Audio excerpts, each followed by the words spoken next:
Sí. Hay acá, nos alegra ver jóvenes y nos alegra ver algunos veteranos que creo que en algunas cosas podrían estar acá, algunos de ellos, y hablar con más autoridad, por lo menos que yo. Bueno, lo que quiero decir es que, como presentación, es que esta viene a ser la primera charla pública aquí en el SESMA de la comisión que hemos formado de historia del Partido Comunista, con el ambicioso objetivo de trabajar, revisitar, redescubrir, analizar científicamente todo el proceso de la historia de vida del Partido Comunista al año vista 2018, o sea, con la idea de llegar, digamos, al centenario del Partido Comunista, de la existencia del Partido Comunista, con un trabajo elaborado con rigor histórico. Luego la dirección del partido verá si ese trabajo se edita, se graba, se filma, en fin, pero sí, dentro de todo ese proceso, proponernos ir difundiendo las cosas que vamos leyendo, que vamos sistematizando y demás.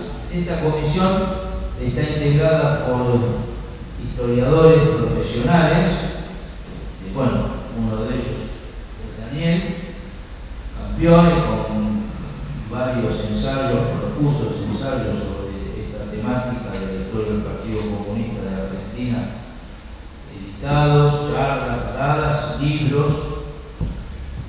Uno de ellos, bueno, que tenemos el orgullo que el Centro Cultural lo editó, el comunismo en Argentina, sus primeros pasos, que tiene mucho que ver con esta charla de hoy. Y digo, historiadores profesionales como él, como Mercedes López Cantera, que es una compañera que no es del Partido Comunista.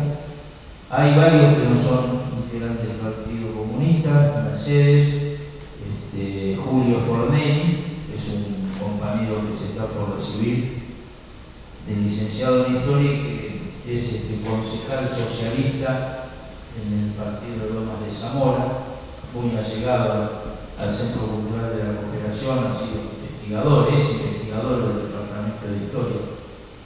Hay varios jóvenes de la FEDE que están estudiando Historia y que se han incorporado. Hay algunos veteranos como yo, como Emilia, en nombre de la dirección del partido participamos en esa comisión. Hay historiadoras también profesionales que son del partido, como el caso de Nora Huerta. Está la compañera Alexia, que es una gran ayuda, ¿no? Y por toda la especialidad de ella y todo su compromiso con esta historia. De manera que tenemos un colectivo que nos hace sentirnos orgullosos, no lo queremos dejar ahí, permanentemente nos estamos conectando con jóvenes que estudian, con licenciados y con otros, y lo que queremos también es salirnos del cauce de estudiar, escribir, elaborar una historia del Partido Comunista de la capital federal. Lo que queremos es una verdadera historia nacional del Partido Comunista. Por eso también en una etapa que queremos empezar es contactarnos con el partido de las distintas provincias y ámbitos regionales para que podamos también hablar y escribir la historia del partido en esos lugares, ¿no? Que hay una historia riquísima. Cualquiera de nosotros puede dar ejemplos de historias riquísimas que han repercutido nacionalmente. Y además porque tenemos Partido Comunista fundado tempranamente en el interior del país en muchos lugares, por diversas razones. Yo, por ejemplo, que provengo de la zona de Bahía Blanca, allí lo que funcionó como fenómeno para la existencia del Partido Comunista en la región fue el puerto. O sea, muchos italianos, griegos que venían, qué sé yo, influyeron para que tempranamente, en el año 21, ya existía el Partido Comunista organizado en la zona de Bahía Blanca, y que luego se extendió a la zona agraria y teníamos fuerza campesina, fuerza de obreros rurales en esa década del 20. O sea, yo doy este ejemplo que conozco, pero hay muchos similares. Bueno, esto como introducción queríamos informar de la existencia de esta comisión y de que estamos trabajando. Entonces, bueno, quedamos con la gentil invitación de los compañeros del SESMA para muchas de estas cosas que todavía son borradores, las podamos empezar a compartir y al mismo tiempo incorporar opiniones y sugerencias. En fin, estamos tratando de adentrarnos en el propio archivo oficial del Partido Comunista. Varios integrantes ya hemos hurgado en eso. ¿Qué tal, Alberto? Bienvenido.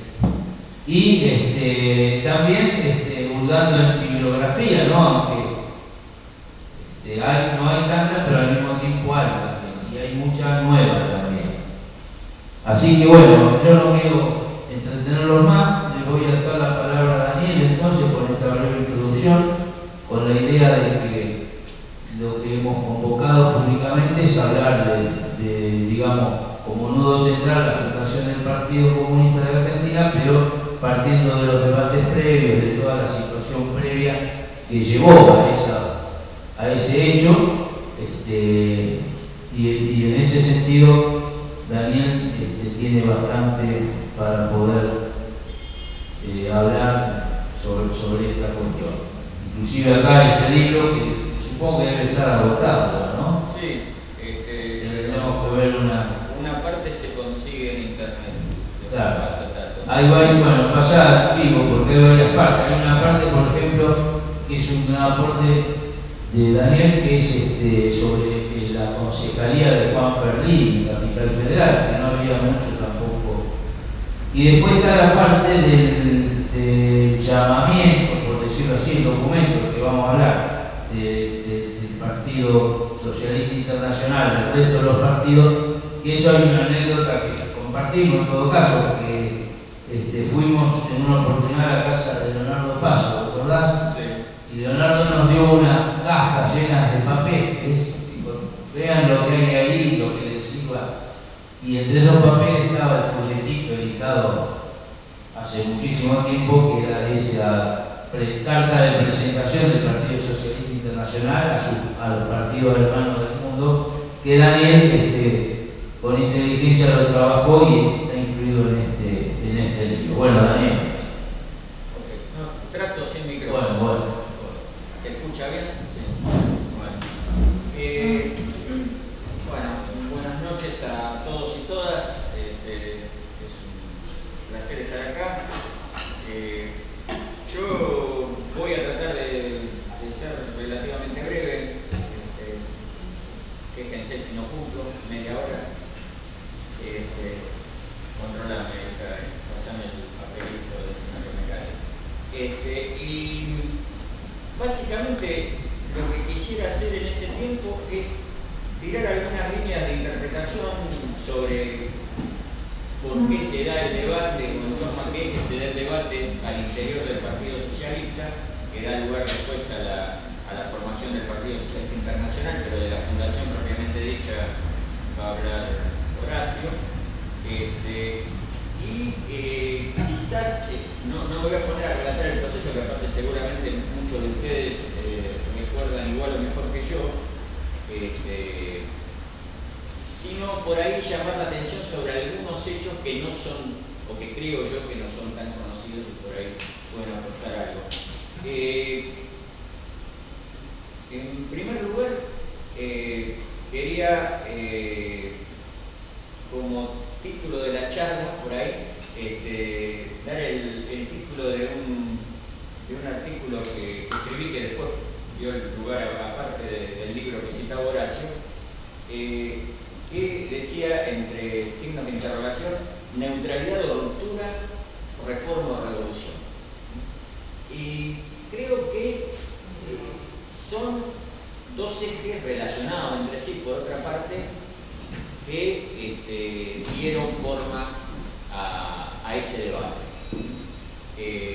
No se entiende el debate sin la centralidad muy fuerte del problema de la neutralidad por la ruptura de relaciones de Argentina en el contexto de la Primera Guerra Mundial, y no se entiende tampoco si no se ve que no es solo eso, sino que chocan dos concepciones diferentes del papel de los partidos socialistas y del carácter de la acción política, y no solo política, sino también gremial y otros aspectos que tenía cada fracción de la que choca. Entonces, siguiendo con esto, o empezando con esto de los ejes del conflicto, creo que hay que ubicar algunos elementos del contexto para empezar a caracterizar el debate. Bueno, en términos cronológicos, estamos situados en 1917. El grupo que va a fundar el Partido Socialista Internacional tiene antecedentes que se pueden remontar con cierta claridad a 1911. Y bueno, que figuran más o menos en todas las historias buenas y malas que se han escrito sobre los orígenes del Partido Comunista, ¿no? El Centro de Estudios Carlos Marx, el Periódico de Palabra Socialista, bueno, y después hay otros antecedentes como muy importante, que es el Comité de Propaganda Gremial y la Organización de las Juventudes Socialistas, que es dirigida por alguna gente que después va a formar parte del grupo llamado de los internacionalistas. En fin, hay antecedentes, pero el debate que va a dar lugar a esto transcurre en el año 1917 y está desencadenado por la posición del Partido Socialista, y más en particular del bloque parlamentario del Partido Socialista, frente a la respuesta de Argentina ante ciertos acontecimientos surgidos del conflicto mundial. Básicamente, esto empieza cuando los alemanes hunden un barco mercante argentino, y esto es tomado por los partidarios de la entrada, no de entrada de Argentina en la guerra, sino al menos de la ruptura de relaciones con Alemania. Esto es tomado como lo que en el derecho internacional se llama un casus belli, ¿no? Una provocación, y ahí comienza a acentuarse muy particularmente el debate en torno a neutralidad o ruptura. Entonces, el contexto en 1917, el contexto de la guerra es central y fundamental, porque nota al pie, la conducción socialista no había sido rupturista desde el comienzo de la guerra. Se vuelca a posiciones rupturistas, por lo menos clara y explícitamente, en torno a 1917, que tiene que ver además con acontecimientos que se dan ese año, la entrada de Estados Unidos en la guerra y el derrocamiento del Zar. Como dirían los jóvenes hoy, pagaba mucho más la posición de ruptura de relaciones con lo que para los socialistas era la gran democracia del norte de Estados Unidos como país de la libertad y la democracia del lado de los aliados, y que se difuminara el hecho de que las supuestas potencias democráticas tuvieran como aliado al Zar, lo que aparecía como bastante contradictorio. La caída del Zar en la Revolución de Febrero clarifica un poco las cosas. Pero bueno, ahí estaba en 1917 el tema de la guerra, agudizado por estos incidentes que se producen. Estaba la Revolución Rusa, la de febrero, todo este proceso se da, o buena parte del proceso se da antes de la Revolución de Octubre, cuando la Revolución de Octubre todavía ni se conocía en Argentina. El tema de la Revolución Rusa ocupa un lugar, pero ocupa un lugar subordinado en este hecho. No es el debate, un gran debate en torno a la Revolución Rusa, es un elemento más. La guerra sí tenía toda la centralidad. Pero hay un tercer elemento de contexto que es claramente local, claramente nacional, que es el cambio en las condiciones de funcionamiento del régimen representativo a partir de la ley Centeno. Más concretamente, los socialistas habían logrado de 1912 en adelante que su representación parlamentaria, que era muy reducida antes, fuera bastante más importante. 9 diputados y un senador.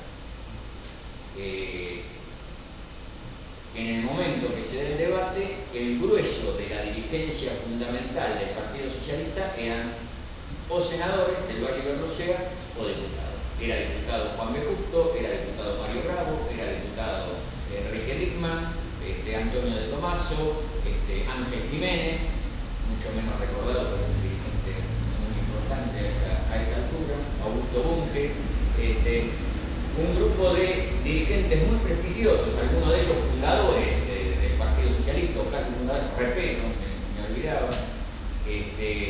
fundadores o cuasi fundadores del Partido Socialista estaban allí como diputados. Esta presencia parlamentaria resulta muy importante para explicar el conflicto, porque había situado la percepción que tenía de sí mismo el Partido Socialista, la había situado de una nueva manera. Aparecía la expectativa incluso de convertirse en un partido de gobierno, de convertirse en una alternativa política gravitante dentro de los límites de la democracia parlamentaria o del sistema republicano y representativo, según quien lo viera. Si bien el Partido Socialista tenía casi desde su fundación una perspectiva que incluía la acción por las reformas, el trabajo institucional, etc., pero esto alcanzaba otra dimensión en circunstancias en que el Partido Socialista había incluso triunfado en elecciones en la capital, en buena medida porque los conservadores en un momento prácticamente se abstienen y votan a los socialistas, pero habían logrado ganar la capital. Una alternativa después pierden, etc., pero bueno, ahí estaban los 9 diputados y estaba la perspectiva de presentar proyectos de leyes, de participar activamente en el debate, de tener una presencia como partido nacional, inclusive como partido con un arraigo fuerte. Inclusive había un planteo que venía ya desde unos años antes, pero que se refuerza, que es la idea de que el Partido Socialista podía jugar, podríamos decir, como dos roles a la vez. Por un lado, ser un partido obrero, un partido socialista al estilo tradicional, pero además ser un partido radical al estilo europeo. ¿Por qué digo al estilo europeo? En primer lugar, para diferenciarlo de la Unión Cívica Radical, que estaba nada menos que en el gobierno en ese momento, pero un partido radical en el sentido de un partido liberal, anticlerical, de capas media, partidario de la libertad de comercio, pero al mismo tiempo atento a las necesidades de las clases subalternas. Y el Partido Socialista se planteaba como, lo decían textualmente así, como ejerciendo una suplencia en cuanto a la ausencia de un partido radical, porque la Unión Cívica Radical para ellos claramente no era eso, era un partido que integraba lo que ellos llamaban la política criolla, es decir, algo oscurantista, semibárbaro, ligado a la religión, sospechoso de no ser democrático, represor del movimiento obrero, etc. La mirada que tenían sobre el radicalismo y sobre Irigoyen en particular distaba mucho de ser benévola. Pero digamos, todos esos elementos y otros no tan gravemente estaban en un lugar central y marcaban ahí la posibilidad de o el contexto, mejor dicho, de una discusión. Ahora, ¿por qué desata un debate al interior del Partido Socialista en 1917. Por el tema de la guerra, sin duda. El Partido Socialista apoya, el grupo parlamentario del Partido Socialista, que era también la mayoría de la dirección del Partido Socialista, había una mayoría y una minoría en el Comité Ejecutivo del Partido Socialista. La mayoría eran básicamente los diputados, estaba también Esteban Jiménez, que no era diputado, y algún otro, y una minoría de 3, que eran Juan Ferlini, José Penelón y Mucio. Agustín Mucio, que era un dirigente obrero. Penelón y Mucio eran dirigentes obreros, había también dirigentes obreros del otro lado, no era una cosa distinta en ese sentido, pero 2 de ellos eran dirigentes obreros, y Ferlini era un hombre muy joven, con buena formación intelectual, alguno lo caracteriza por ahí como poeta, inclusive, en fin, algunos lo nombran como empleado sin aclarar bien qué, pero bueno, había una minoría que se va a alinear después con el grupo internacionalista, pero el bloque parlamentario, la mayoría de la dirección, decide ante las provocaciones alemanas apoyar iniciativas de ruptura de relación con Alemania, que no se van a consumar, entre otras cosas, por la oposición del partido oficial de la época, el partido gobernador de la época, el radicalismo, pero deciden apoyar. Y ahí se va a plantear una crisis, porque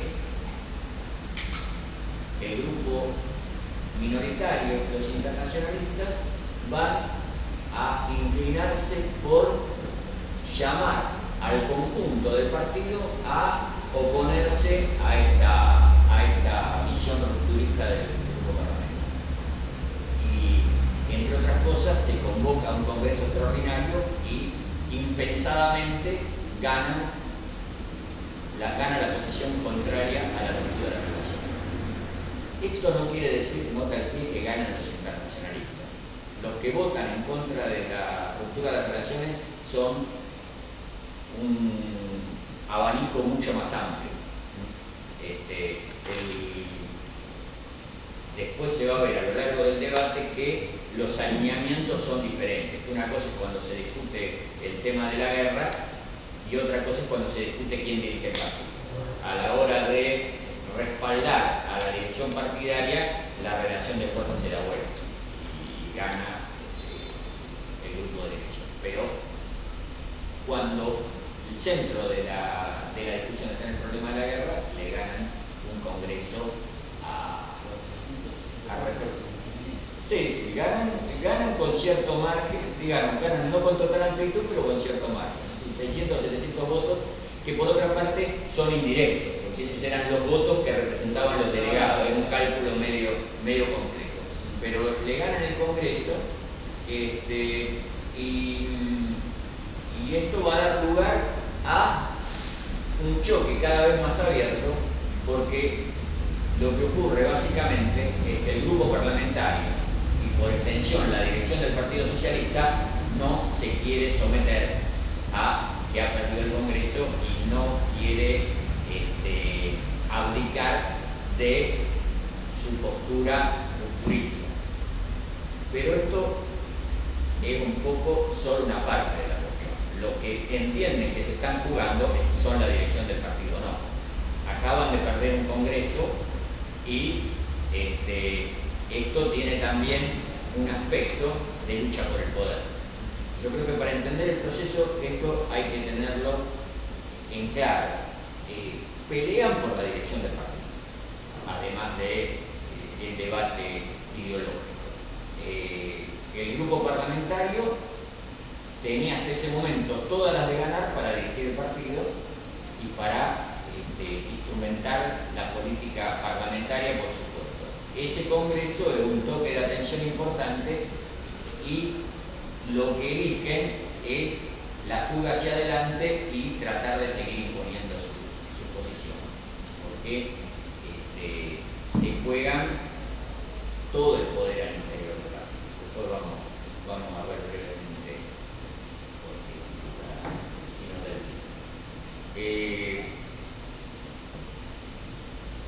ahora, ¿cómo se da este tema de la discusión en torno a la guerra? El grupo parlamentario asume una caracterización de la guerra que en algunos casos, digo en algunos casos porque no todos tienen la misma posición. Del Valle Ibarlucea no plantea lo mismo que Justo, por ejemplo. Y contra lo que podría dictar la idea de que Del Valle Ibarlucea después quería adherir a la Tercera Internacional, Del Valle Ibarlucea tiene la posición más guerrerista de todo. Es el más duro, el que plantea que se puede contemplar incluso que Argentina entre en la guerra y no solo la ruptura de relaciones, que quizás debe que tomar medidas más drásticas, etc. Justo tiene una postura más, no solo más moderada, sino de todo un tono más pragmático. Justo pretende plantarse frente a la guerra como un problema de conveniencia práctica para los trabajadores argentinos de preservar su nivel de vida y sus posibilidades de acceso al consumo a partir del mantenimiento del libre comercio. Que los alemanes lo estarían saboteando al bombardear barcos mercantes de potencias neutrales. Pero iba a decir, en el grupo parlamentario socialista predomina una caracterización de la guerra con muchos puntos de contacto con la caracterización que hacían los demócratas liberales más o menos clásicos. El conflicto era entre las democracias y las monarquías tradicionales, las dictaduras o como se las quisiera llamar.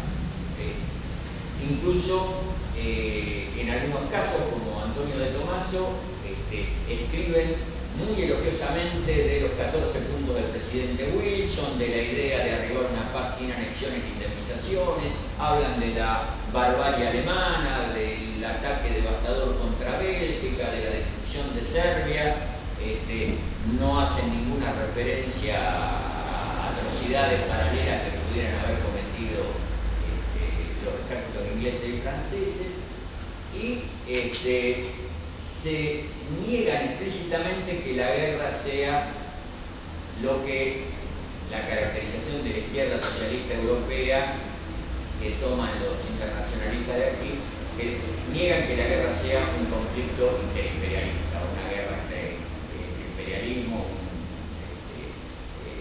un conflicto en torno al problema colonial, al dominio de los mercados, etc.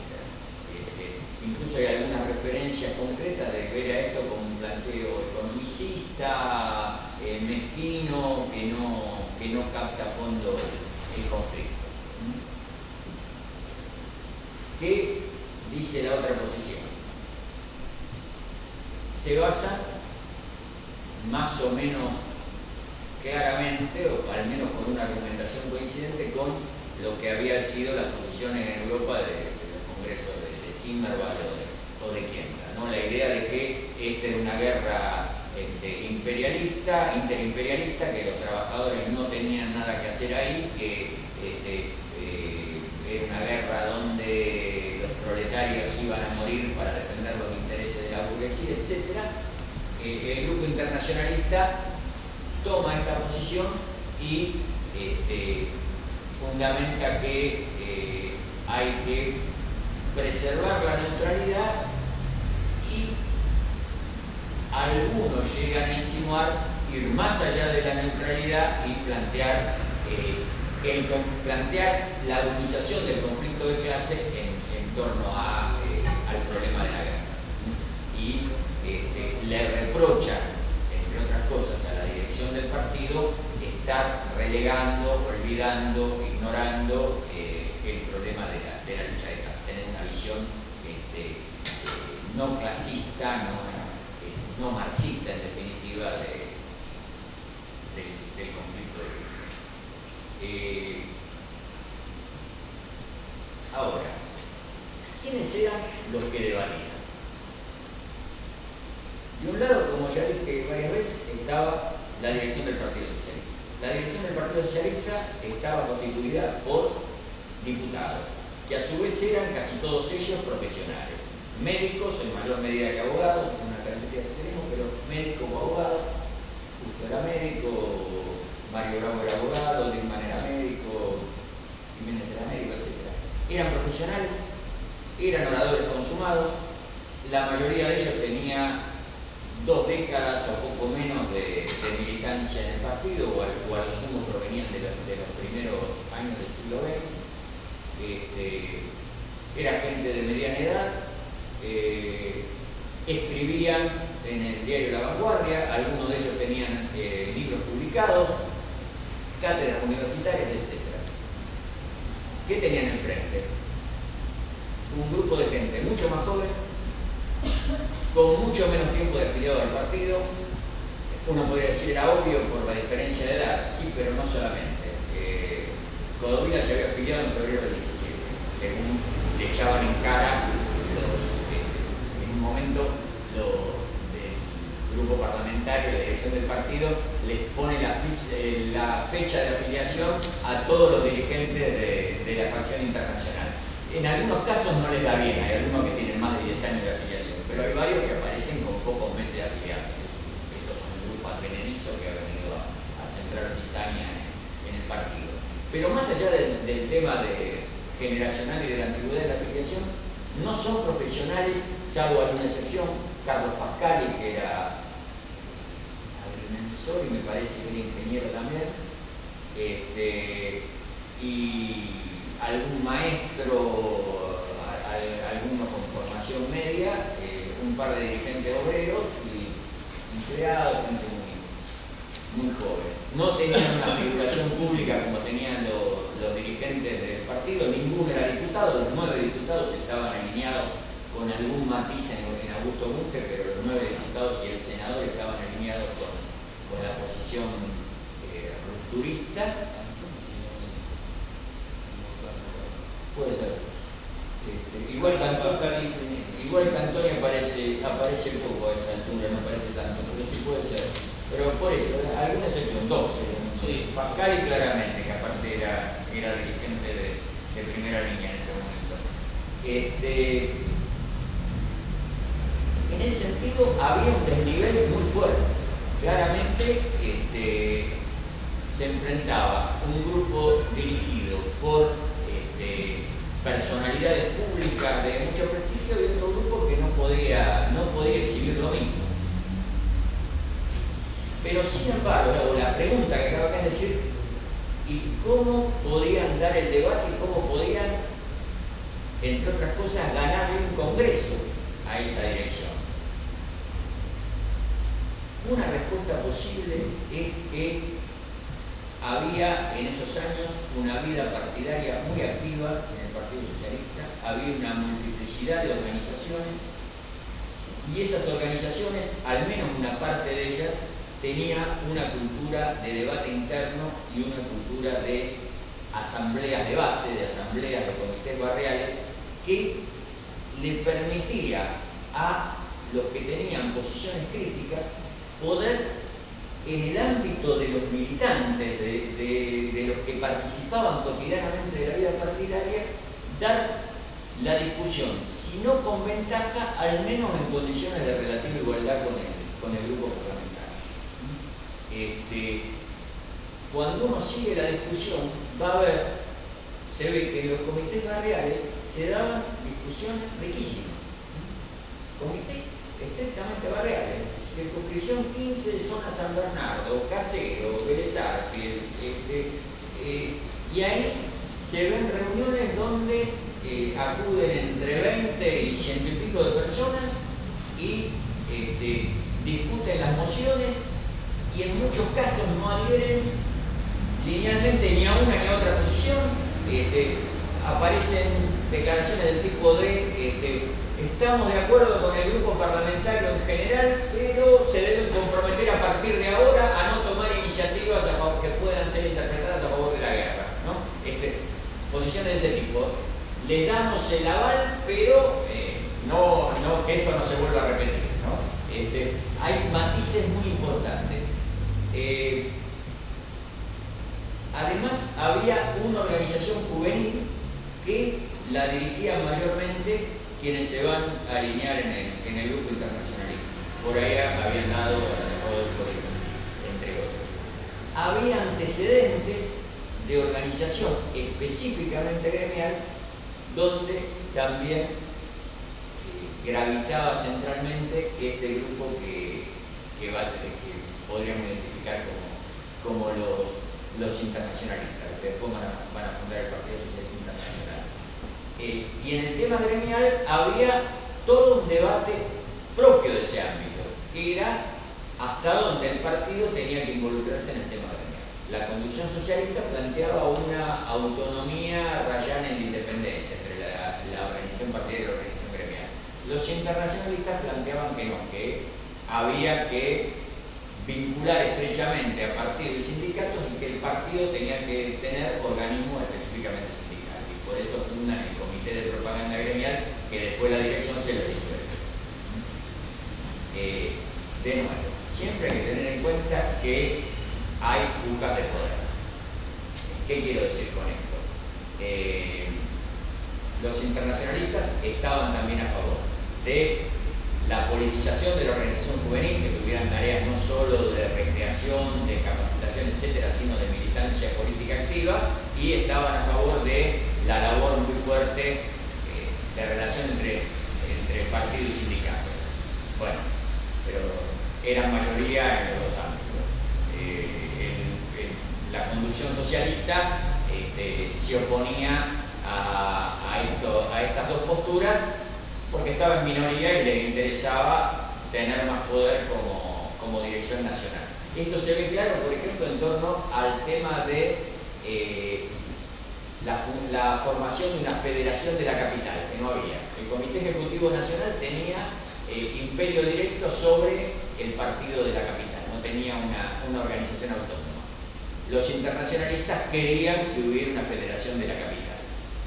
¿Por qué? Porque tenía la expectativa de poder disputar ahí con cierto éxito y hacerle un contrapeso a la dirección partidaria.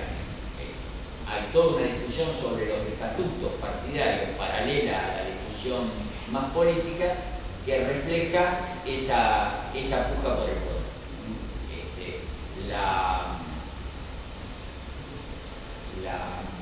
La conducción del Partido Socialista quería menos autonomía juvenil, menos ligazón con el movimiento sindical, que no se formara la Federación de la Capital, y otro aspecto muy importante: querían restarle atribuciones a las asambleas de centros socialistas, a lo que yo mencionaba recién de la discusión en los barrios. Ellos planteaban, no, hay que consultar directamente a todos los afiliados, no solo a los que participan en la asamblea. Hay que institucionalizar más el mecanismo que llamaban el voto general. ¿Qué era el voto general? Una especie de referéndum.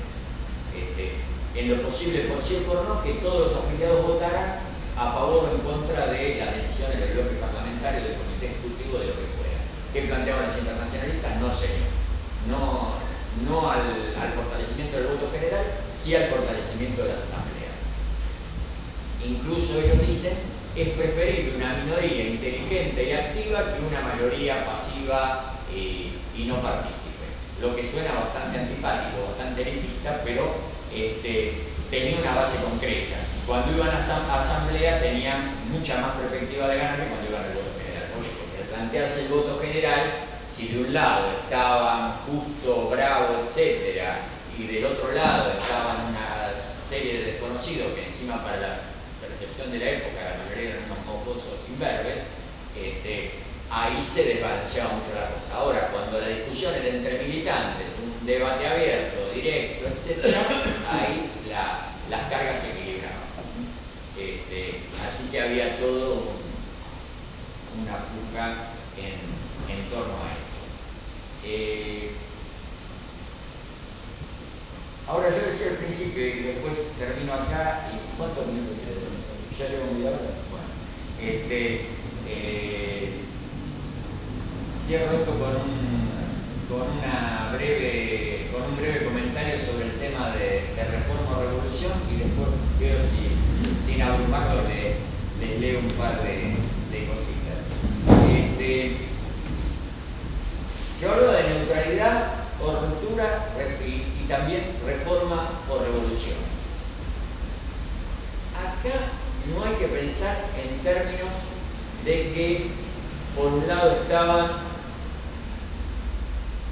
los reformistas clásicos y por el otro lado estaba algo así como una corriente leninista o algo parecido. Lenin era una referencia que esporádicamente en algún artículo toman los internacionalistas, pero más que nada en relación con el debate de la revolución. Y sí dicen claramente que está con Lenin, no con Lenin. Pero no había un conocimiento, una lectura de las obras de Lenin. Lo que había era la idea de que los socialistas tenían que plantearse una transformación radical, y esa transformación radical no se podía dar en los límites de la democracia parlamentaria. No negaban la participación en elecciones, no negaban la participación en el Parlamento, pero acusaban a la dirección, acusaban al bloque parlamentario de capitular en diferentes aspectos frente a las posiciones de la burguesía. Los acusaban de nacionalismo, incluso muy gráficamente, decían, embanderan con banderas argentinas los locales, eso es capitular ante la burguesía. Es muy fácil a la Abelardo Ramos decir, ven, eran los antinacionales totales, se ponían la bandera argentina. Había algunas complicaciones, una de ellas es que la bandera roja estaba prohibida por la ley de defensa social, y entonces embanderar con banderas argentinas y acatar la prohibición de la bandera roja era un poco cambiar la identidad. Además, bueno, en el contexto de inmigración y de todas las complejidades que mejor o peor conocemos todos sobre esta etapa. Pero había acusaciones de nacionalismo más claras. Por ejemplo, los acusaban de ser capituladores en temas de militarismo. O sea, han autorizado con pretextos de higiene que se funden nuevos cuarteles. Han votado los presupuestos donde hay crédito para las Fuerzas Armadas. Están capitulando en este aspecto fundamental. Los acusaban también de tener una perspectiva social pequeño burguesa en el Parlamento.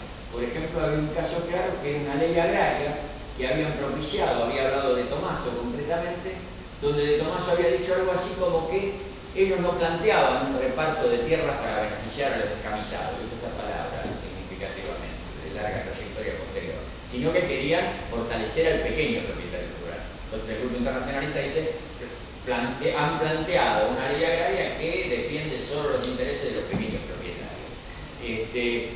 Y así, como que le hacían todo un proceso a lo que ellos caracterizaban como posturas reformistas, pero planteándolo con un asiento concreto.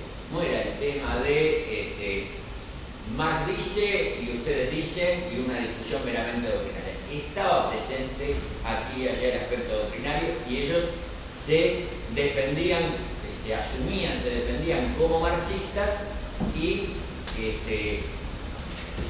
le endilgaban a la dirección del partido que tomaban a Marx como una referencia entre otros, y ellos no se identificaban con Marx, pero no denuncian todas las posiciones de esto, sino que ante distintos problemas concretos se alineaban en crítica a lo que hacía la dirección.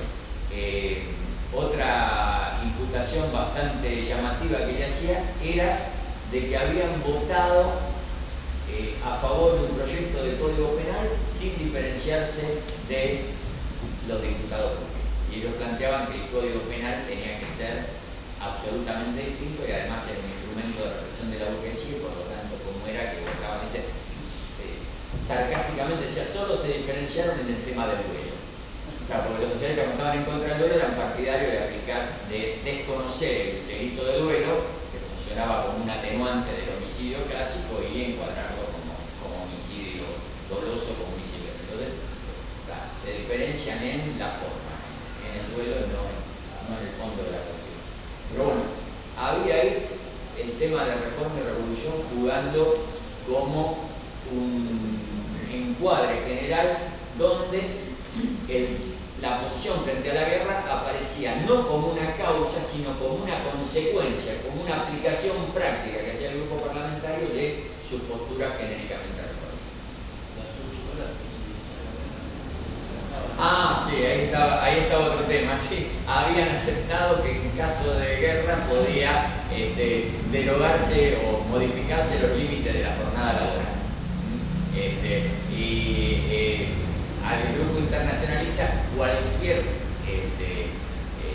aceptación de la perspectiva bélica se colocaban en contra, pero ahí decían específicamente están dispuestos a renunciar o a entregar derechos de los trabajadores en caso de guerra. Esto es aberrante de la cultura de ellos. Quería cerrar leyéndoles algunos pasajes de las intervenciones en el debate del grupo internacionalista y por ahí hacer algún breve comentario en algún caso. Un párrafo significativo de el posicionamiento frente a Marx. En un artículo de La Internacional, que La Internacional es un periódico propio que empiezan a editar en la segunda mitad de 1917, creo que es de octubre de 1917, dice: el único sentido posible de las palabras de Marx para referirse a la conquista del poder es la conquista revolucionaria para establecer la dictadura proletaria a fin de realizar la transformación histórica que el socialismo persigue. Y después va el palo para la dirección socialista. Es el papel de suplencia que fatalmente ha debido realizar el partido, y se refiere a esto de la suplencia de un partido radical al estilo europeo. Se lo reconocen que ha debido jugar ese papel, es decir, no es una crítica frontal y absoluta. Corre el riesgo de cambiar la naturaleza del socialismo, transformándolo en un simple partido de gobierno, al estilo radical europeo o en una especie de partido del trabajo usanza de Australia, que era otro modelo bastante reformista que algunos socialistas europeos preconizaban para los partidos de América Latina. Es decir, el camino de transformación es el revolucionario, no nos podemos plantear pura y simplemente como partido de gobierno. Participación en las elecciones sí, participación en el Parlamento también, pero con las posiciones del proletariado y con una perspectiva revolucionaria.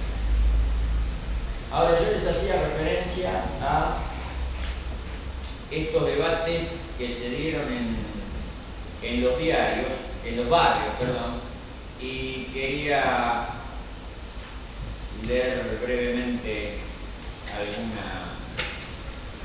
alguna cita de esto.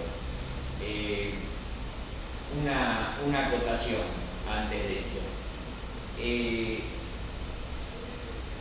El debate va a ser cerrado por la conducción del Partido Socialista por medio justamente de un voto general. Convocan a un voto general donde ponen a consideración de los afiliados la posición frente a la guerra, pero sometiendo al resultado del voto general la renuncia del grupo parlamentario. Es decir, si votan en contra de nuestras posiciones, renunciamos todos, se quedan sin diputados y Dios proveerá. Y ahí sí, arrasan en el voto general. 5.000 a 1.000 y pico. Igual puede haber otros factores, como que algunos de los internacionalistas ya los habían expulsado, ya los habían suprimido el centro, entonces no votaron o al menos no pudieron participar activamente.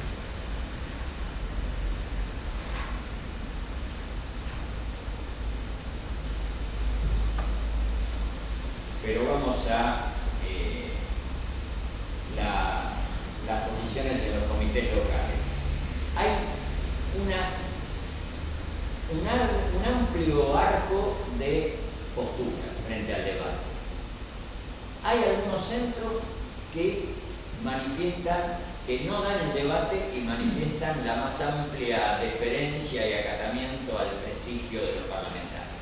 El centro femenino, por ejemplo, que estaba dirigido en parte por esposas de los parlamentarios. Pero el centro femenino dicen que coinciden con la posición de los legisladores, y no solo eso, sino que resuelven un voto de aplauso para su actuación. Es decir, que incluso dicen que no es necesario el voto general. Claro, la justeza de sus posiciones y que ya está.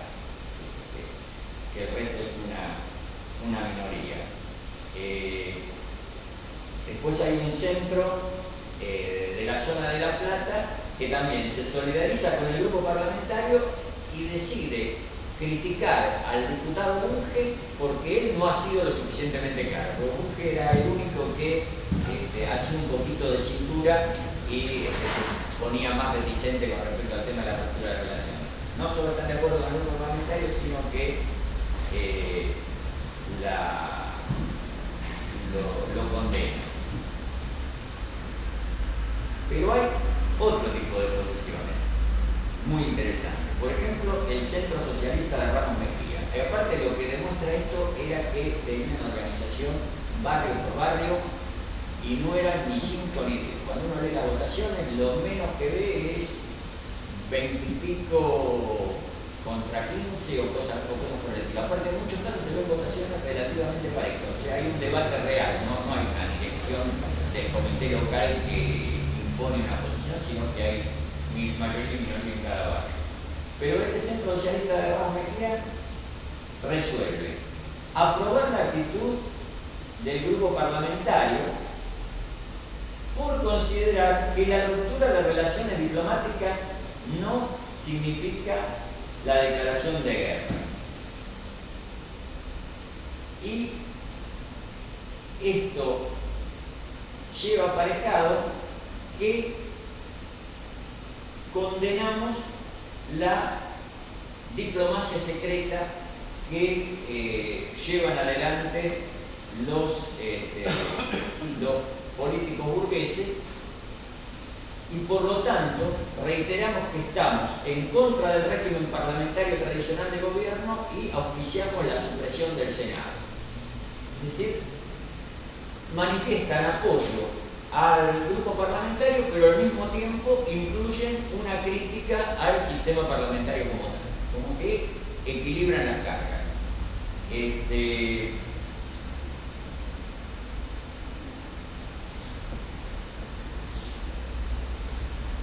Después hay centros que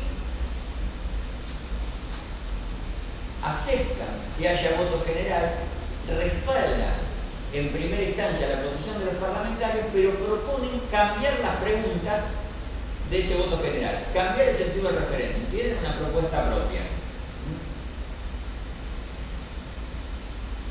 Entonces dicen, el centro Isla Maciel, hasta Isla Maciel, en todos lados. Dice, propone el cambio de las preguntas a efectuar. Dice, primera pregunta, al votar los parlamentarios la suspensión de relaciones con Alemania, ¿han violado la resolución del tercer Congreso Extraordinario? En caso de declaración de guerra, el grupo parlamentario debe votar por sí o por no. Declarada la guerra, ¿votarán los parlamentarios los créditos de guerra? Es decir, como que buscan que haya una serie de preguntas con la idea de que quede condicionada la posición del grupo parlamentario. Como lo respaldamos hasta acá, pero votemos si estamos de acuerdo en que esto pueda dar una declaración de guerra, y si hubiera declaración de guerra, ¿qué hacemos? Y además se resuena el tema del partido alemán, que el Partido Socialdemócrata Alemán, el más importante de Europa de esa época, donde la crisis se desata porque resuelven votar los créditos de guerra. O sea, aparece muchas veces esto de qué pasa si hay que votar créditos de guerra.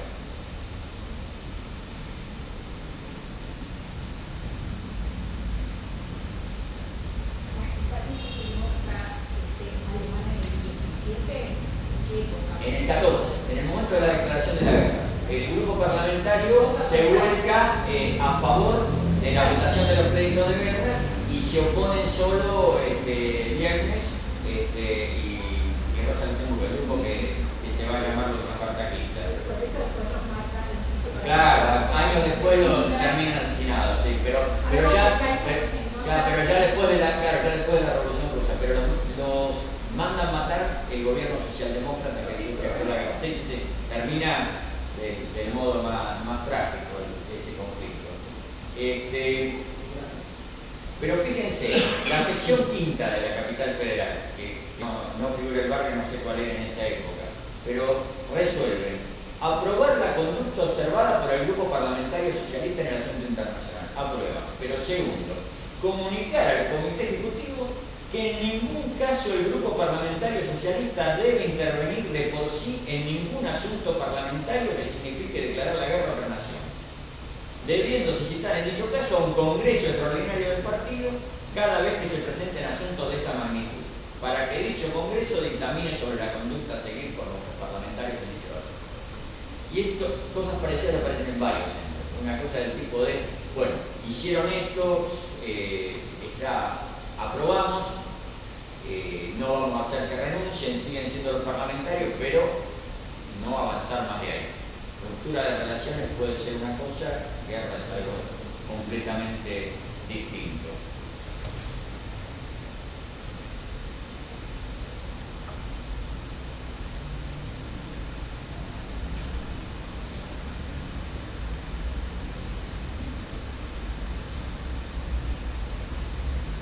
Ahora, están los centros que apoyan la posición internacionalista, que son minoría, pero son varios, algunos de ellos muy importantes, algunos de ellos del ámbito sindical.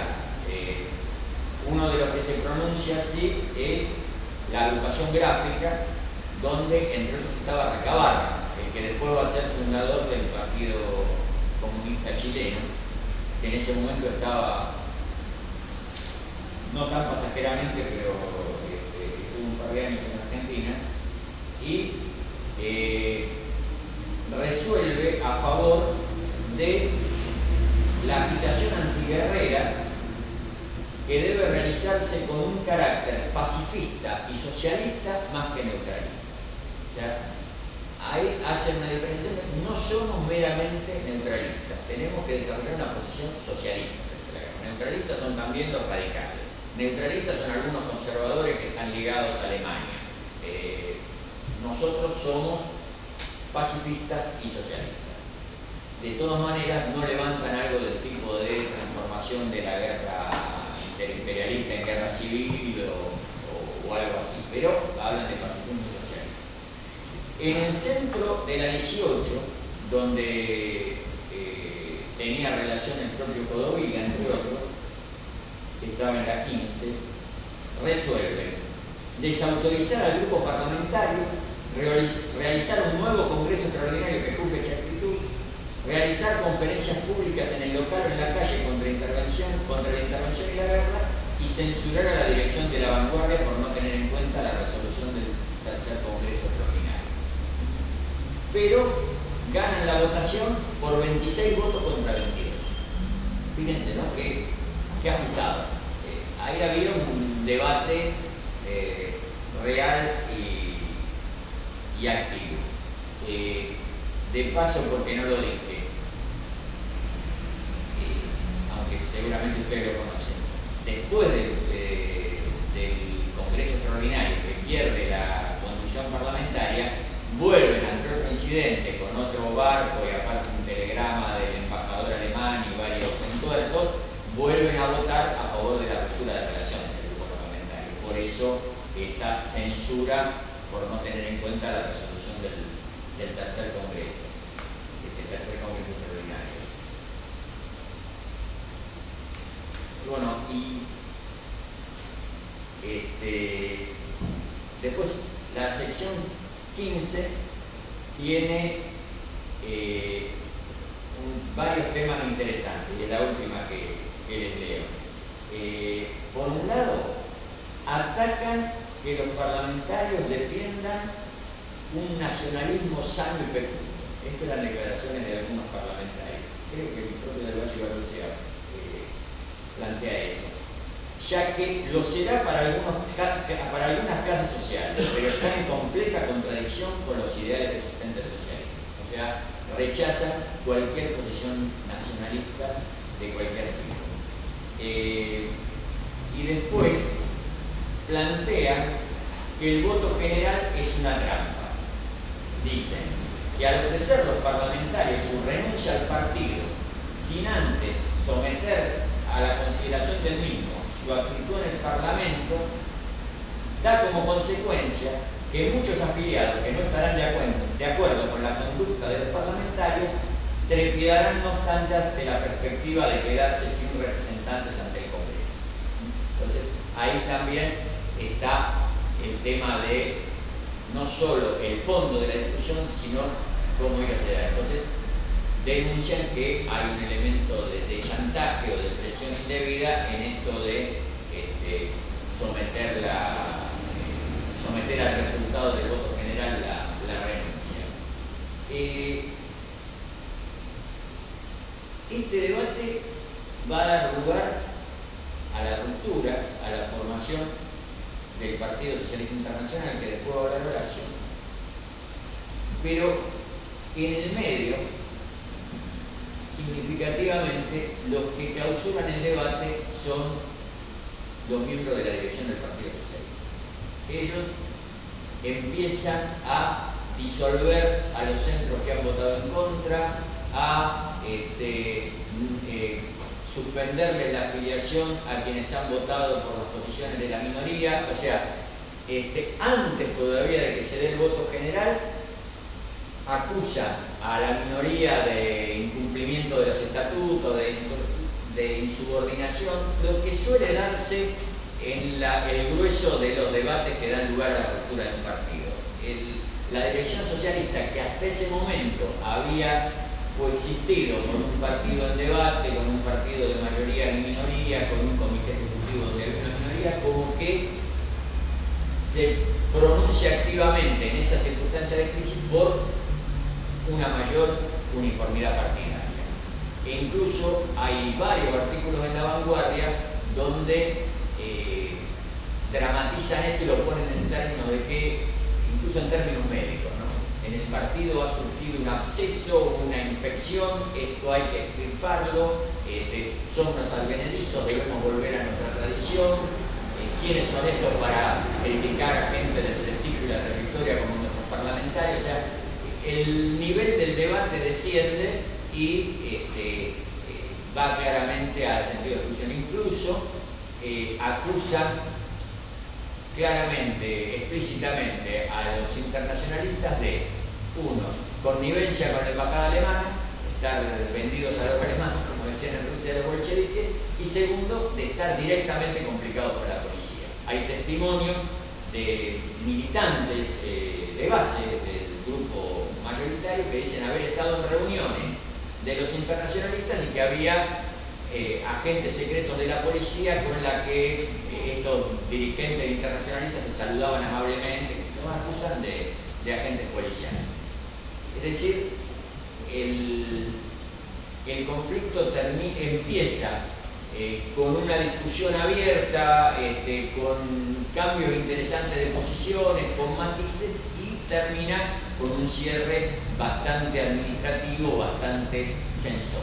Y esto da como resultado que, primero, los internacionalistas formen un comité de defensa de las resoluciones del tercer Congreso Extraordinario, o sea, un centro de oposición a las posiciones del grupo parlamentario, y después fundan ya un centro de coordinación, un comité de coordinación de los centros disueltos y las minorías censuradas, o algo así, es algo aproximado del nombre, que ya da lugar a la formación de un nuevo partido, porque dice no tiene ningún sentido que permanezcamos acá, y el grupo de conducción dice perfecto, que se vayan, y se clausura el debate. Pero creo que el seguimiento de esta discusión, además de las posiciones del fondo, hay que rescatar esa cultura de debate y esa decisión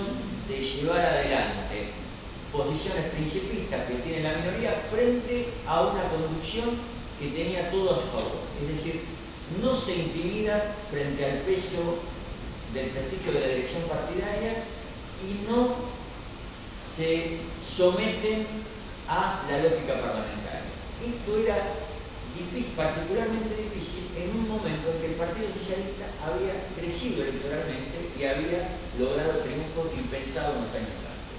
Ellos deciden ponerse enfrente de esto y asumirse como marxistas, como tales, como internacionalistas, como revolucionarios, como por lo tanto críticos de la democracia parlamentaria y críticos de una dirección del partido que veían mirando a la reforma.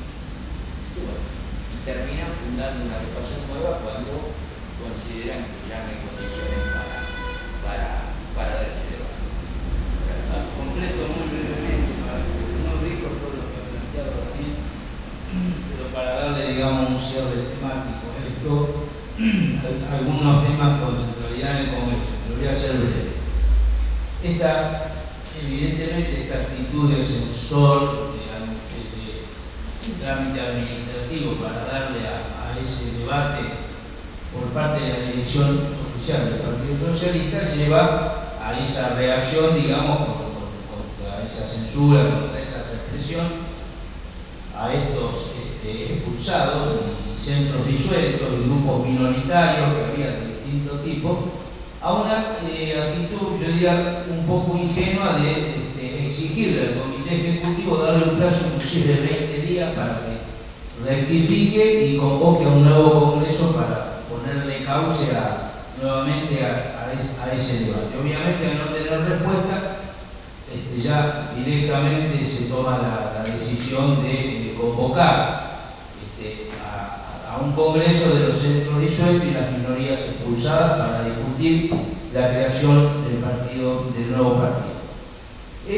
Es interesante y al mismo tiempo llama la atención también cuando uno se mete en lo que hay escrito, estudiado sobre el Congreso, algunas falencias, por ejemplo, en esta dirección. En el folleto en el trabajo mencionado del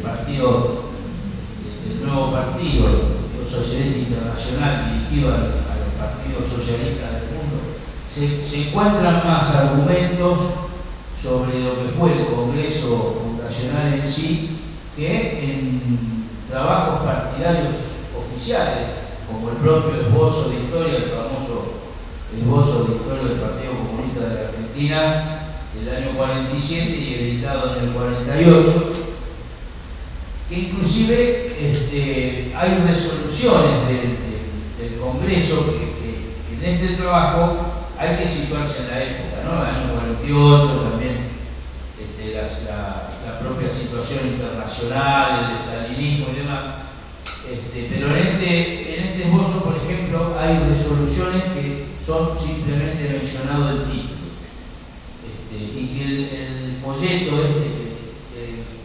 que trabajó Daniel vienen desarrollados todos ítem políticos, ¿no? Cuáles eran las resoluciones sobre lo gremial, sobre lo internacional, sobre la juventud, etc. Después hay contradicciones también, a poco que uno se mete, porque, por ejemplo, en algunos materiales, y creo que en este también, se menciona que habría habido representación de Córdoba, por ejemplo, del interior, específicamente de Córdoba, en este Congreso Fundacional, y leyendo a Miguel Contreras, que trabaja el tema del Congreso, él dice que no pudieron asistir porque justo en ese mes de enero se daban conflictos gremiales muy fuertes en Córdoba y que les impidió ir. O sea, ahí todavía hay cuestiones por dilucidar que no hemos llegado todavía a buen puerto. Sí, hemos avanzado en algunos temas. Por ejemplo, hace poquito tuvimos una reunión con el compañero Oscar Azócar, que fue el director del ICAL, el Instituto Alejandro Lijstru, de Ciencias Alejandro Lijstru de Chile, y hemos llegado a un acuerdo porque ellos tienen un grupo que está trabajando lo de la vida de Recabarren y nos van a arrimar materiales, inclusive quedamos en hacer un grupo en conjunto para trabajar ese tema, ¿no? Recabar en su época su participación acá, allá y demás, porque son temas también que no han sido desarrollados en esta división. Lo mismo que el papel de Penelón, ¿no? En el tema del Congreso, que bueno, el Congreso fue presidido por José Penelón, fueron vicepresidentes del mismo Juan Pereira, Rigaldo Cantoni, y secretarios Rodolfo Smith y Atilio Medaglia. Pero por ejemplo, lo de Penelón se deja muy de lado porque él en el año 1927 se va del partido con un grupo obrero, se va por izquierda, ¿no? Porque él sigue apoyando fervientemente a los bolcheviques, a la revolución rusa. Pero esa ida de él hace que haya un corte desde el punto de vista histórico y que, bueno, como medio se lo deja de lado o se deja de tener en cuenta la justicia histórica de reconocerlo como uno de los hombres que trabajó en esta dirección. Si uno mira, por ejemplo, la votación que hubo para la elección del comité ejecutivo del partido que nacía, votado por los delegados presentes, la votación da, por ejemplo, el que más votos sacó fue Juan Ferdinand, 668 votos. Esto también da la magnitud. Y después lo eligen concejal. Y después es el que es elegido concejal capital federal, ¿no? Que sobre eso, por eso digo, estricta justicia que Daniel haya trabajado el tema de Ferdinand en su libro, porque también fue un desconocido prácticamente durante muchas décadas como un dirigente importante, fundamental del partido. El que más votos saca en el Congreso, 668. Lo sigue José Grosso con 664, Alberto Palco 647, Aldo Cantoni 629, y ahí viene bajando Luis Recabarren 562, y después, bueno, titulares, el último titular, Arturo Blanco 265. Acá Penelón no figura porque a Penelón lo eligen como director de la Internacional, del periódico. Y después como suplente aparece Nicolás Di Palma 278, Medaglia 270, 1265, Victorio Codovila 224 y Lorenzo Rañón 215. Esto da una idea también de... Lo que pasa es que tampoco quería decir que los cargos se iban a determinar por la cantidad de votos. Eso no fue así, porque después fueron elegidos de la siguiente manera, de acuerdo a lo que sale en la Internacional. Luis Emilio Recabarren, secretario general. Guido Anatolio Partey, secretario de Actas. José Grosso, tesorero. Y como vocales Ferdinand, Blanco, Cantoni, Sivechi, Pascal y Palcos Alonso y González Mellén. Suplentes de Palma, Medaglia, Smith, Tocal, Codovila y Rañón. Y como decía, por acá lo tengo, en la Internacional, la dirección de la Internacional recayó a José Penelón 609 votos, siguiéndole en orden de votos Juan Ferdinand 85 y Palco 19. Lo habían transado antes, claro. Sí. Ahora fíjense, por ejemplo, la personalidad de Penelón, que fue una figura de relevancia en el socialismo argentino y latinoamericano. Inclusive es un hombre que viajó a la Unión Soviética, conoció a Lenin, participó y ha escrito sobre su reflexión participando de los debates de reuniones del Soviet, y fue fundador y director durante varios periodos de la Internacional y de Correspondencia Sudamericana, que fue otra publicación muy importante que ya inclusive empezaba a nuclear a partidos latinoamericanos, que fueron además las publicaciones marxistas-leninistas más antiguas de América Latina. Pero fíjense, Penelón fue escritor, periodista, militante político, activista gremial. Él fue dirigente de los gráficos también, y formó parte del Comité Federal de la Federación Obrera Regional Argentina. Se desempeñó como propagandista de la Internacional Sindical Roca y fue miembro del Comité Ampliado de la tercera internacional.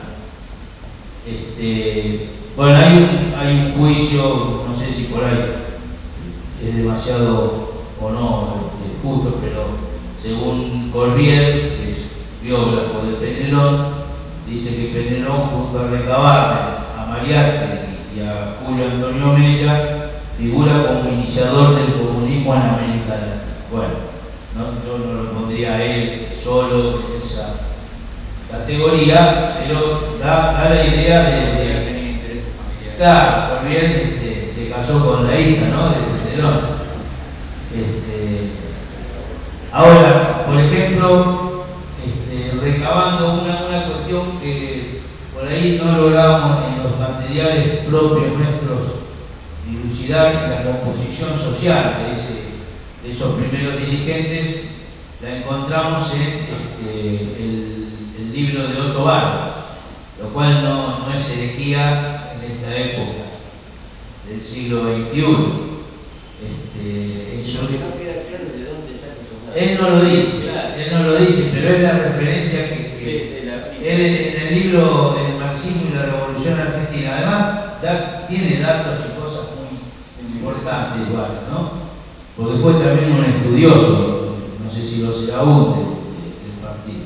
Y él decía que Ferdini era empleado, José Penelón obrero gráfico, Pedro Simechi empleado, Aldo Cantoni médico, José Grosso maestro, Palcos estudiante, Francisco Docal empleado telepostal, Artilio Medalla maestro. O sea, ustedes fíjense que esto responde a la caracterización que decía Daniel, prácticamente profesionales, Cantoni médico y bueno, sí, después estaba Rodolfo maestro, Rodolfo Gioli, Victorio Codomina empleado de comercio, Carlos Pascal ingeniero.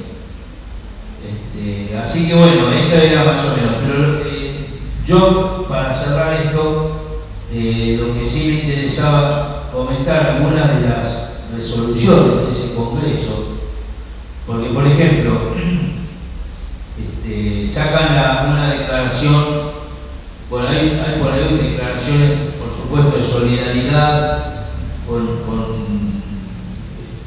internacionalista, pero por ejemplo, sobre cuestiones de principio, ellos plantean varios ítems: la actividad política utilizada en la calle, en la comuna y en el Parlamento como función de crítica del actual régimen y constructiva en todo lo que acelere la evolución económica, implique confiscación efectiva de privilegios e intereses capitalistas.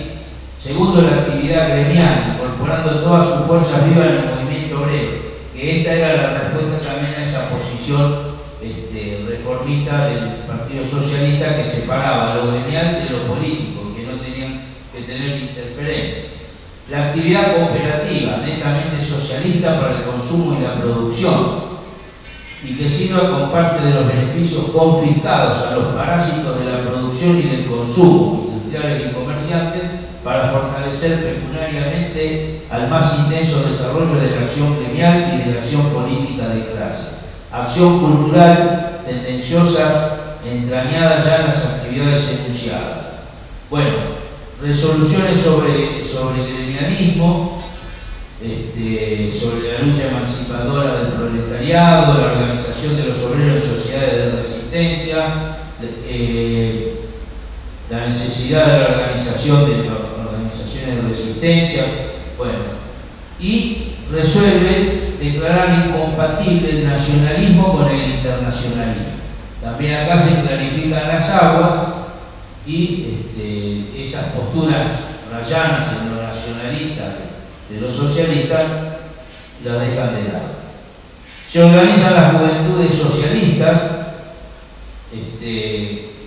y plantean que la acción antimilitarista de las juventudes socialistas es una modalidad de lucha de clase definitivamente incorporada al movimiento que la clase trabajadora de los países europeos realiza para su emancipación, saliendo también de esa concepción light de que la juventud tenía que dedicarse a organizar cosas culturales, deportivas y demás,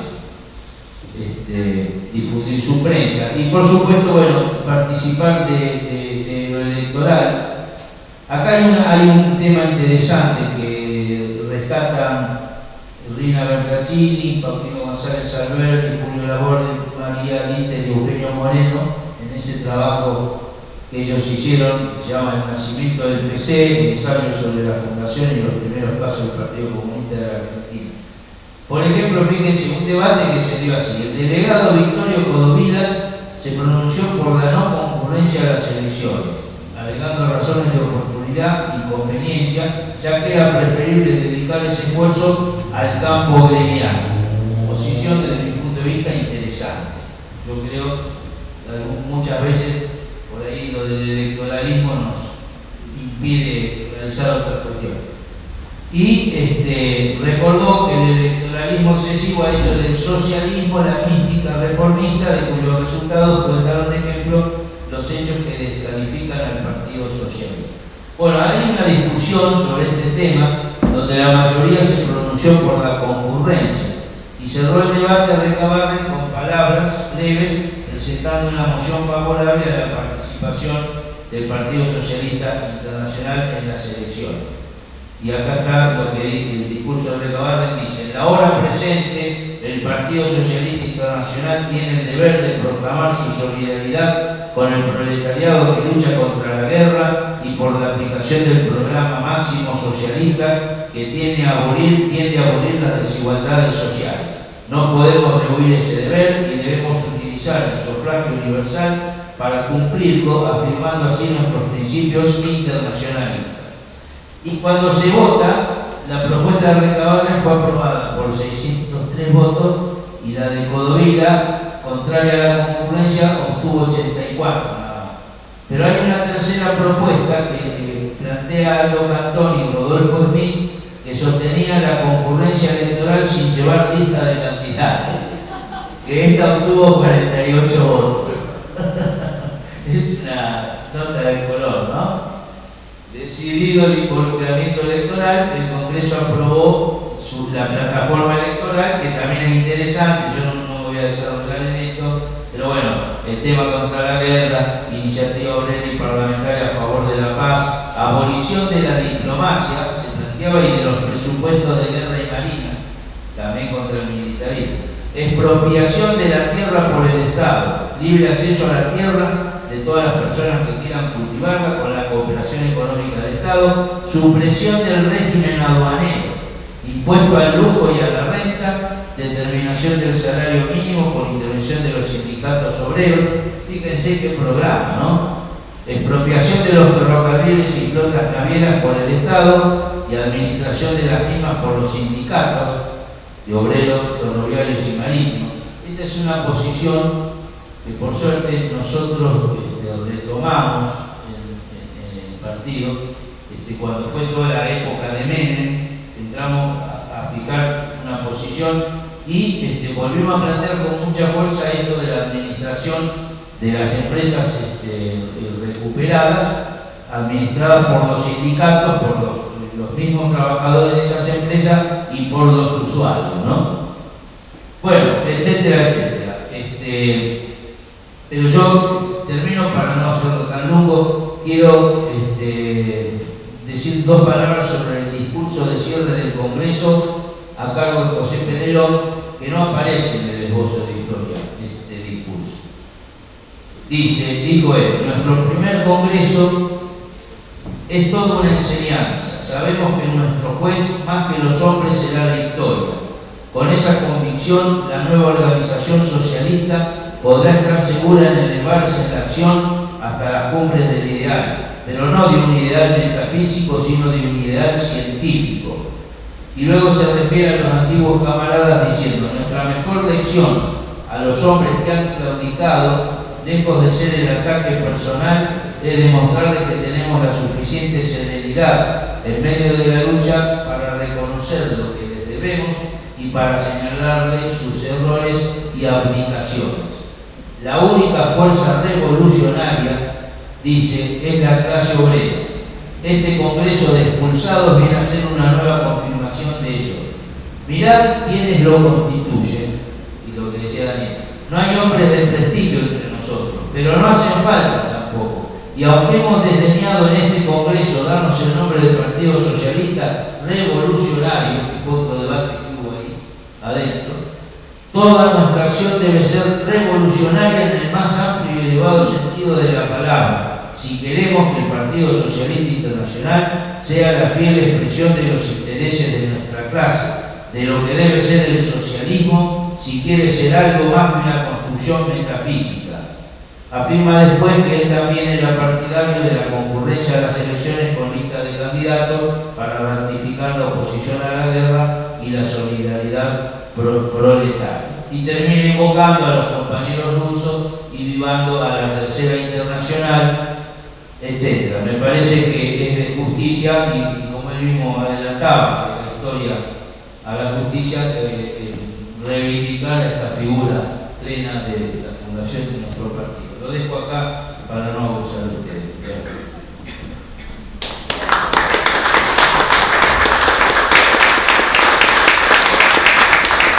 Muchísimas gracias, Daniel y Horacio, por dar el puntapié inicial en esto que aspiramos sea un largo ciclo de charlas, porque el tema de la historia del partido no es algo que nos compete solo a los comunistas, sino que, como bien dijo, parafraseando Horacio un poco, también se puede pensar en la historia de un partido como la historia de un país desde un punto de vista monográfico, y la historia del partido atraviesa sin duda muchísimos aspectos de nuestra historia nacional, de nuestra historia latinoamericana, en diferentes terrenos. Así que, en primer lugar, muchas gracias.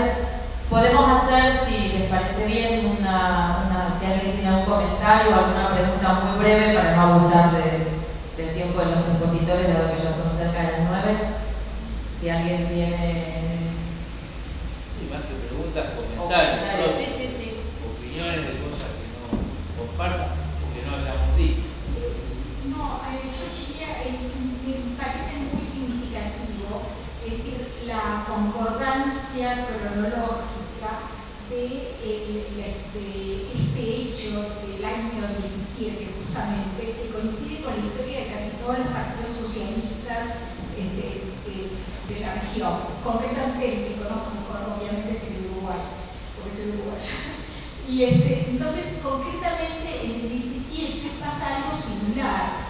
Y en el Uruguay, y es que el hecho de la entrada de los Estados Unidos en la guerra y el hecho del bombardeo de Alemania de algunos barcos digamos, neutrales, movilizan justamente en el interior del partido dos posiciones. Una posición que era la de Friburgo, que era la de romper con Alemania, etc., y otra posición digamos, que era la más obrerista, que era la de Eugenio Gómez, que era la de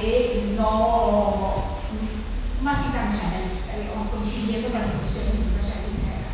Concretamente, es decir, uno de los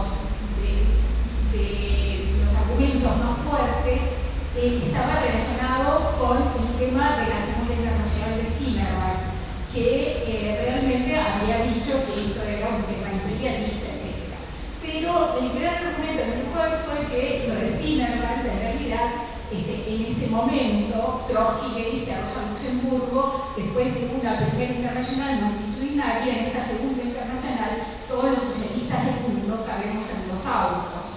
Y, o sea que era una segunda internacional poco representativa en cuanto a participación multitudinaria. Y por lo tanto consideraba Frugoni que no era suficientemente representativo. Pero lo curioso es que siguió siendo el Partido Socialista mezclado con lo que después va a ser el Partido Comunista, siguió siendo marxista y después también leninista en octubre. Por eso yo quería preguntar concretamente qué pasa en octubre cuando Lenin se va en ese tren blindado que le consiguen los obreros suizos a la Unión Soviética y escribe aquella famosa carta que en Uruguay es muy, muy famosa, la carta de adiós a los obreros burgueses que escribe Lenin. Porque es una carta de apoyo justamente a los obreros. Con respecto a eso, digamos, el grupo internacionalista dice explícitamente el de Kerensky y Lenin, nosotros estamos con Lenin. Hay hay que dar lugar a la profundización del proceso revolucionario. No nos quedamos con que se creen instituciones democrático-republicanas en Rusia, sino que se dé lugar a pero acá respeto y todo lo que planteaba lo contrario. No, estaba también a modo de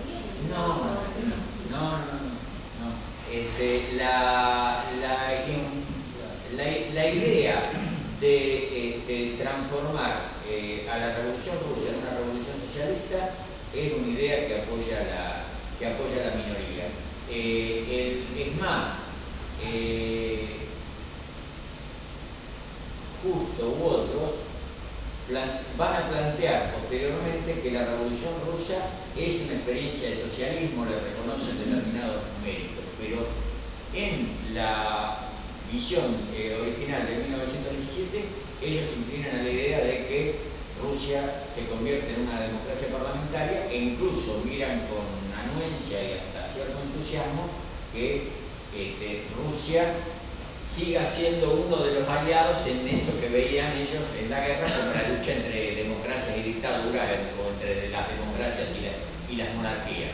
Y ahí hay un parteaguas fundamental para la época, porque lo que estaba claro para los internacionalistas era que Lenin estaba a favor de terminar con la guerra y de avanzar en un proceso revolucionario, y la visión cercana a Kerensky y de los mencheviques era, con una justificación de su otra, proseguir en la guerra. Ahora, vuelvo a lo que yo decía al comienzo, la revolución rusa no fue un tema central en este debate en el Partido Socialista Argentino en ese momento.